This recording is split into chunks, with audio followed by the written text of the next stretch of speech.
С начала года на реках республики утонули 9 человек, в том числе 2 детей в первые дни лета. Чтобы предотвратить подобные трагедии, нужна ежедневная профилактика.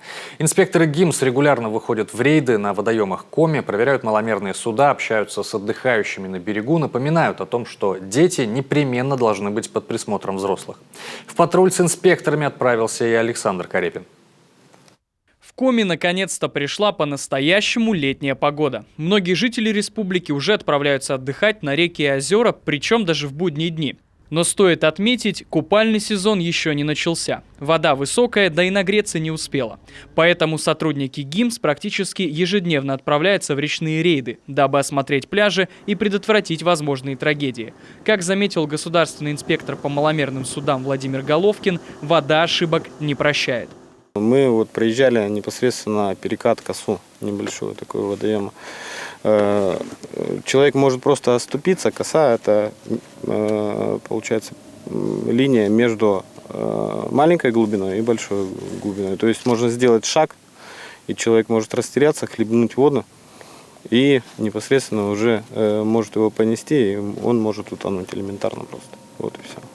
В этот раз рейд проходит гладко. На Сыктывкарском пляже в местечке Кируль от силы человек 10. Люди понапрасну в воду не лезут, в основном загорают. А те немногие, что принять водные процедуры все-таки решили, говорят, к такой воде привыкли, купаются даже зимой и за себя не переживают. А вот за детьми, отмечают все как один, нужен глаз да глаз. У меня у самой 3 детей, даже самый старший, 15 лет, он купается только под присмотром.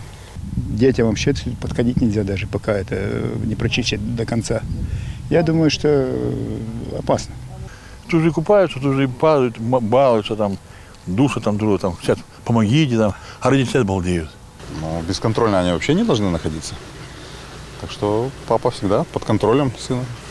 Только с начала лета в республике на воде погибло 2 детей. А все потому, что были без присмотра. Первый случай произошел 1 июня в Удырском районе рядом с поселком Усогорск. 14-летний подросток утонул, купаясь в несанкционированном месте. Вторая трагедия на следующий день. 4 детей купались в реке Лузе в деревне Загарская. 2 мальчиков стали тонуть. Спасся только 1. Всего с начала года утонули 9 человек. Статистика неутешительная. Однако немного лучше, чем за такой же период прошлого года. Основная причина – это нарушение требований безопасности. Это нарушение безопасности при эксплуатации маломерных судов, находящихся на водных объектах людей, которые легкомысленно относятся к тем или иным поведениям на воде.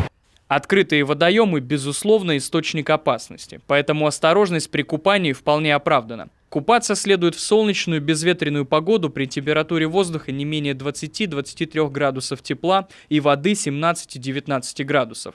Лучше всего не отплывать далеко от берега и обязательно следить за детьми даже на мелководье. Ни в коем случае нельзя употреблять спиртное, ведь под градусом сложно оценить свои силы. И, конечно, следует купаться только в специально отведенных для этого местах. Так почему же стоит отдыхать только на официальных пляжах и не пренебрегать табличками «Купание запрещено»? Дело в том, что в необорудованных местах не проводится очистка дна водоемов. Зачастую там можно наблюдать резкие уклоны, наличие коряк, арматуры, мусора и густой растительности. На несанкционированных пляжах также отсутствуют спасательные посты. Кроме того, в безлюдных местах в случае происшествия к вам на помощь не смогут прийти даже обычные отдыхающие.